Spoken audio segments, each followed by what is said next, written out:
Assalamualaikum warahmatullahi wabarakatuh. Izin memperkenalkan diri, nama saya Azizal Haddad dari jurusan Ilmu Komputer kelas B. NPM saya 18 17 05 10 11. Nah, di sini saya akan menyelesaikan tugas yang diberikan oleh Pak Rosi, yaitu ujian take home, ujian tengah semester take home, yaitu mata kuliah PDT. Di sini sudah ada soal dan ketentuan yang dibuat oleh Pak Rosi, dan saya sudah jawab di sini di Word yang lain. Nah, di sini. Nah, langsung saja saya jelaskan bahwasannya ini langsung jawab pertanyaan nomor 1 yaitu sebutkan dan jelaskan minimal masing-masing 3 kelebihan dan kekurangan centralized data center dan distributed data center. Nah, jawabannya atau kelebihannya centralized data center yang pertama yaitu integritas data maksimal dan redundansi data diminimalkan karena dapat penyimpanan tunggal. Semua data juga menyiratkan bahwa sekumpulan data yang diberikan hanya satu catatan primer. Nah, ini membantu dalam menjaga data seakurat dan sekonsisten mungkin dan meningkatkan keandalan data. Dua, umumnya keamanan data lebih besar karena lokasi penyimpanan data tunggal hanya menyiratkan satu tempat yang memungkinkan di mana basis data dapat diserang dan sekumpulan data dapat dicuri atau dirusak. Nah, itu dapat diminimalisir gitu. Datanya lebih besar. Nah, terus pelestarian data yang lebih baik daripada jenis basis data lainnya karena pengaturan toleransi kesalahan yang sering disertakan. Nah, terus kekurangan dari centralized data center adalah database terpusat sangat tergantung pada konektivitas jaringan. Nah, semakin lambat koneksi internet, maka lama waktu akses basis data yang dibutuhkan itu lebih banyak gitu. Nah, terus yang nomor 2-nya, kekurangannya kemacetan dapat terjadi sebagai akibat dari lalu lintas yang terlalu mengakses terlalu banyak gitu. Kan database-nya kan cuma satu gitu. Biasanya akan susah gitu. Terus akses terbatas oleh lebih dari satu orang ke set data yang sama karena hanya ada satu yang salinan dan disimpan satu lokasi. Nah, ini dapat menyebabkan penurunan besar dalam efisiensi umum sistem. Nah, keutamaan ya, kita tadi kan udah central data center. Nah, sekarang kita keuntungan central distribusi. Nah, pertama itu manajemen data distribusi dengan berbagai tingkat transparansi sebagai transparansi jaringan, transparansi fragmentasi, dan transparansi replika. Nah, terus tingkat keandalan dan ketersediaannya itu banyak gitu, bagus gitu. Terus yang ketiga, ekspansi yang lebih mudah. Nah, kelemahan dari data sentral distribusi adalah sulit untuk mempertahankan integritas. Nah, tetapi dalam database distribusi menegakkan integritas melalui jaringan mungkin membutuhkan terlalu banyak sumber daya jaringan yang agar sumber data tersebut agar layak gitu dipergunakan. Nah, terus untuk basis data yang kurang pengalaman, sulit untuk diajak bekerja sama, dan dalam bidang yang begitu mudah, tidak banyak pengalaman yang tersedia dalam praktik yang tepat. Kurangnya standar dan belum ada alat atau metodologi untuk membantu penggunaan mengkonversikan DMS terpusat menjadi DMS terdistribusi gitu. Terus yang B-nya, sebutkan dan jelaskan jenis virtualization dalam data center. Nah, yang di sini saya akan jelaskan jawabannya dari satu server. Virtual server adalah penggunaan teknologi virtualisasi dengan tujuan untuk memecah resource fisik server dalam beberapa virtual server yang nantinya akan diinstal berbagai macam sistem operasi sesuai dengan kebutuhan, atau bisa juga virtual server ini dijual dan disewakan di pihak hosting. Nah, kita sering mendengarkan dengan istilah VPS, Virtual Private Server Hosting. Nah, yang kedua itu desktop. Nah, virtual desktop merupakan teknologi software yang memisahkan desktop environment dan aplikasi desktop yang terinstal dengan resource fisik karena desktop diakses oleh user. Nah, ini ada virtual yang ketiga adalah memungkinkan kita untuk menjalankan sebuah aplikasi tanpa harus menginstal aplikasi tersebut. Nah, bahkan bisa menjalankannya secara remote dengan menggunakan web interface atau cloud interface. Nah, nomor 4 yaitu virtual network merupakan proses penggabungan network hardware dan software ke dalam satu virtual unit yang menyediakan kontainer yang berfungsi seperti halnya perangkat network fisik. Nah, virtual network biasanya digunakan oleh developer untuk mengakses sistem dan aplikasi yang sedang dikembangkan. Nah, virtual storage menyediakan penyimpanan atau yang terisolasi, aman dan mudah dalam file over dan backup. Nah, terus yang nomor 2A itu adalah pertanyaannya adalah sebutkan dan jelaskan minimal masing-masing 3 perbedaan dan persamaan arsitektur silent server dan peer-to-peer. Nah, jawaban dari saya itu peer-to-peer terlebih dahulu, yaitu perbedaannya adalah setiap penggunaan dapat berhubungan ke jaringan. Nah, sedangkan silent server itu penyimpanannya file terpusat. Peer-to-peer-nya itu penginstalan dan pemeliharaan dilakukan dengan cara yang mudah dan cepat.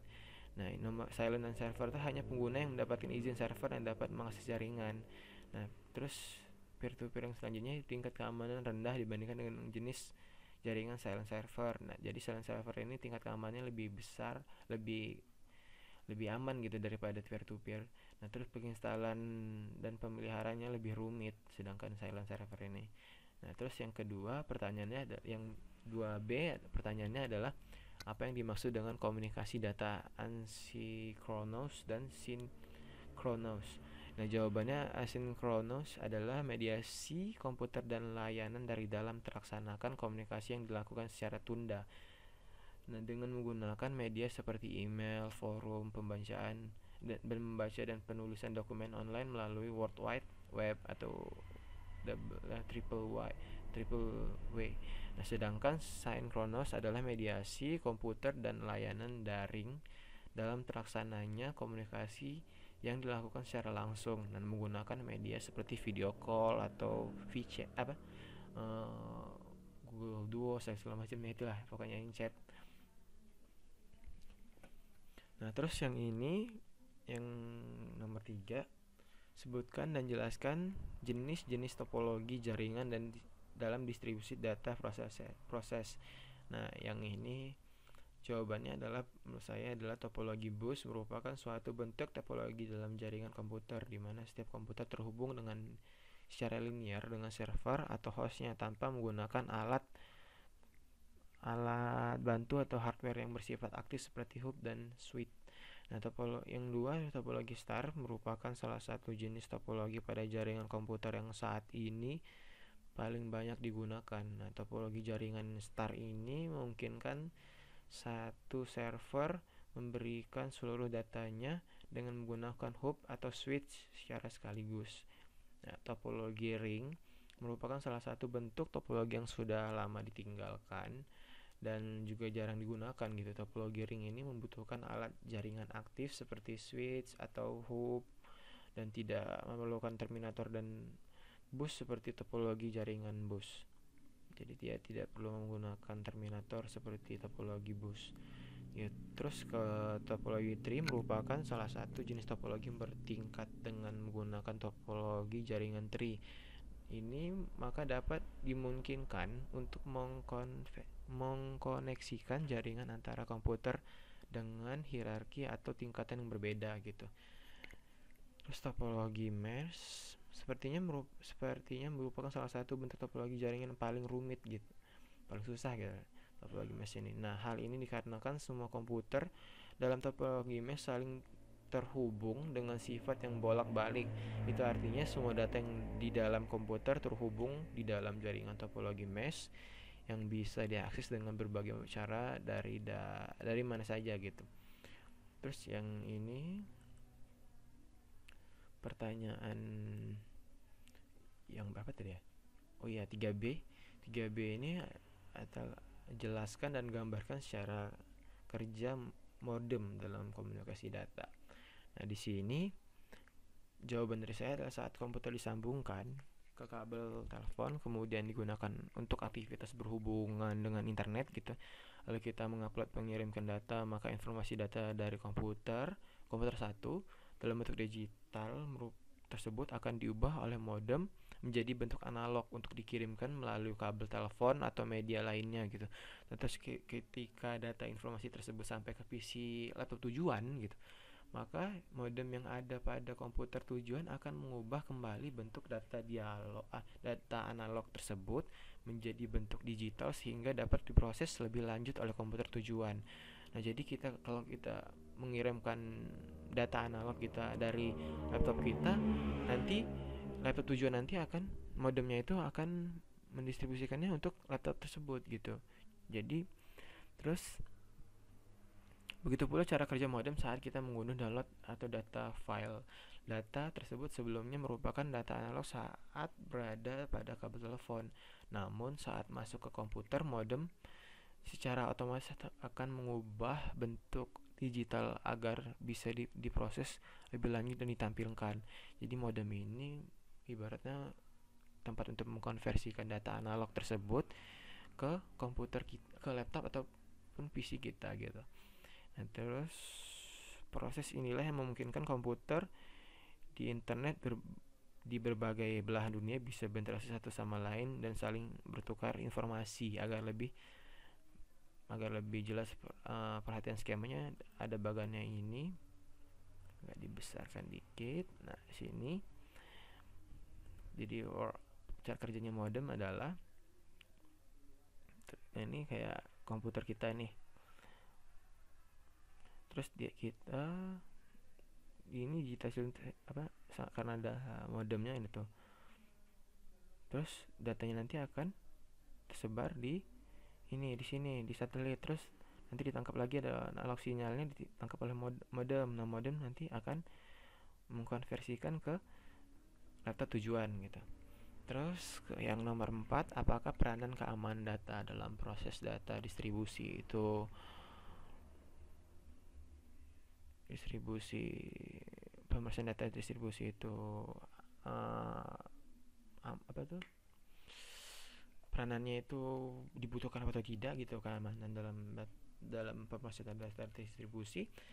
Jawaban saya adalah hal itu tentang keamanan itu sangat penting gitu untuk mencegah potensinya kerugian material gitu, kayak kita kebocoran data atau segala macamnya.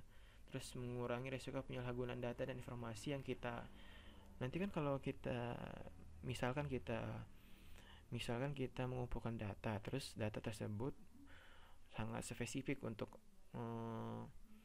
seseorang gitu, kayak data nama, tempat tanggal lahir, segala macamnya itu. Nah, itu kan spesifik gitu untuk seorang individu. Nah, di situ penyalahgunaannya itu bisa terjadi jika kebocoran data atau keamanan data itu tidak dapat melindungi data tersebut gitu. Nah, terus untuk yang ketiga tuh memperkecil peluang tindakan kriminal. Nah, kriminalnya di sini sama hal yang tadi kata saya tadi, kita pengumpulan data, dan data tersebut nanti jika untuk kriminal dipakai untuk individu untuk melakukan tindakan kriminal gitu atas mereka melaksanakan kriminal tapi menggunakan data-data dari kita gitu, data-data kita. Terus yang untuk 4B itu pertanyaannya adalah apakah yang dimaksud dengan inskripsi, private key, dan public key. Nah, jawaban di sini saya inskripsi adalah suatu metode yang digunakan untuk mengodekan data sedemikian rupa sehingga keamanan informasi terjaga dan tidak dapat dibaca tanpa dideskripsikan kembali dalam proses inskripsi dahulu. Nah, public key itu menggunakan algoritma asimetris yang mengubah pesan menjadi format yang tidak dapat dibaca. Nah, private key ini adalah kunci rahasia yang digunakan untuk mendeskripsikan pesan. Nah, dalam metode tradisional, private key hanya dibutuhkan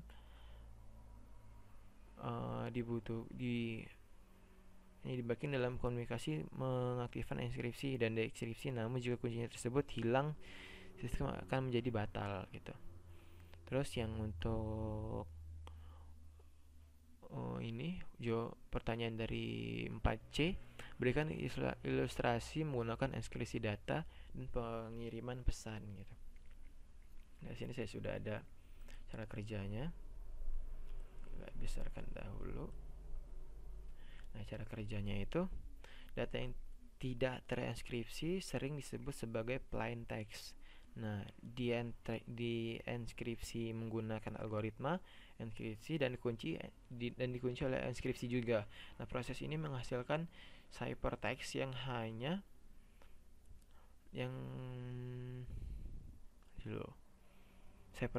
dapat dilihat dan dalam bentuk aslinya jika dideskripsi dengan kunci yang benar.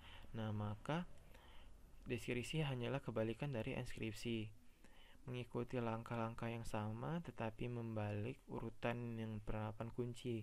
Nah, algoritma enskripsi yang paling banyak digunakan saat ini terbagi dalam dua kategori, yaitu simetrik dan asimetrik. Nah, tadi kan udah dijelaskan tadi. Algoritma enskripsi RSA adalah algoritma kunci publik yang paling banyak digunakan. Nah, sebagian karena kunci publik dan pribadi dapat mengekspresikan pesan, tombol sebaliknya dari yang digunakan untuk mengekspresikan pesan digunakan untuk mendeskripsikan pesan itu. Nah, atribut ini memberikan metode untuk memastikan tidak ada hanya kerahasiaannya tetapi juga integritas dan keaslian dan non reputabilitas komunikasi elektronik dan data saat ini melalui penggunaan tanda tangan digital. Nah, di sini nih seperti laptop kita ini di sini mengirimkan data atau berubah menjadi plain text. Nah, plain text ini tidak dapat dienkripsikan menjadi encrypted text jika public key-nya tidak pas gitu. Nah, nanti plain text ini dibuka oleh encrypted text berubah menjadi plain text jika private key-nya ini pas gitu di deskripsinya itu. Nah, terus di laptop tujuannya akan dikonversikan menjadi data analog sendiri gitu. Nah, cukup sekian yang dapat saya sampaikan. Jika ada kesalahan dan kekurangan dalam saya menjawab soal ini, saya mohon maaf. Wassalamualaikum warahmatullahi wabarakatuh.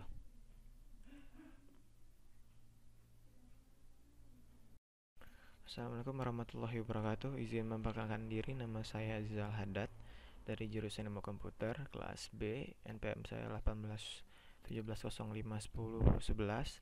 Nah, di sini saya akan menyelesaikan tugas yang diberikan oleh Pak Rosi, yaitu ujian tengah semester take home, yaitu mata kuliah PDT. Di sini sudah ada soal dan ketentuan yang dibuat oleh Pak Rosi dan saya sudah jawab di sini di Word yang lain.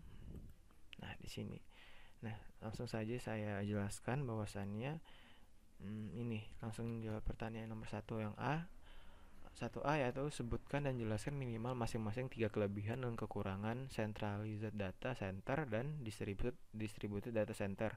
Nah, jawabannya atau kelebihannya centralized data center yang pertama yaitu integritas data maksimal dan redundansi data diminimalkan karena dapat penyimpanan tunggal semua data, juga menyiratkan bahwa sekumpulan data yang diberikan hanya satu catatan primer. Nah, ini membantu dalam menjaga data seakurat dan sekonsisten mungkin dan meningkatkan keandalan data. 2. Umumnya keamanan data lebih besar karena lokasi penyimpanan data tunggal hanya menyiratkan satu tempat yang memungkinkan di mana basis data dapat diserang dan sekumpulan data dapat dicuri atau dirusak. Nah, itu dapat diminimalisir gitu. Datanya lebih besar. Nah, terus pelestarian data yang lebih baik daripada jenis basis data lainnya karena pengaturan toleransi kesalahan yang sering disertakan. Nah, terus kekurangan dari centralized data center adalah database terpusat sangat tergantung pada konektivitas jaringan. Nah, semakin lambat koneksi internet, maka lama waktu akses basis data yang dibutuhkan itu lebih banyak gitu. Nah, terus yang nomor 2-nya, kekurangannya kemacetan dapat terjadi sebagai akibat dari lalu lintas yang terlalu mengakses terlalu banyak gitu. Kan database-nya kan cuma satu gitu. Biasanya akan susah gitu. Terus akses terbatas oleh lebih dari satu orang ke set data yang sama karena hanya ada satu yang salinan dan disimpan satu lokasi. Nah, ini dapat menyebabkan penurunan besar dalam efisiensi umum sistem. Nah, keutamaan ya, kita tadi kan udah central data center. Nah, sekarang kita keuntungan sentral distribusi. Nah, pertama itu manajemen data distribusi dengan berbagai tingkat transparansi sebagai transparansi jaringan, transparansi fragmentasi, dan transparansi replika. Nah, terus tingkat keandalan dan ketersediaannya itu banyak gitu, bagus gitu. Terus yang ketiga, ekspansi yang lebih mudah. Nah, kelemahan dari data sentral distribusi adalah sulit untuk mempertahankan integritas. Nah, tetapi dalam database distribusi, menegakkan integritas melalui jaringan mungkin membutuhkan terlalu banyak sumber daya jaringan yang agar sumber data tersebut agar layak gitu dipergunakan. Nah, terus untuk basis data yang kurang pengalaman, sulit untuk diajak bekerja sama, dan dalam bidang yang begitu mudah, tidak banyak pengalaman yang tersedia dalam praktik yang tepat. Kurangnya standar dan belum ada alat atau metodologi untuk membantu penggunaan mengkonversikan DMS terpusat menjadi DMS terdistribusi gitu. Terus nomor yang B-nya, sebutkan dan jelaskan jenis virtualization dalam data center. Nah, di sini saya akan jelaskan jawabannya. Ini satu, server virtual server adalah penggunaan teknologi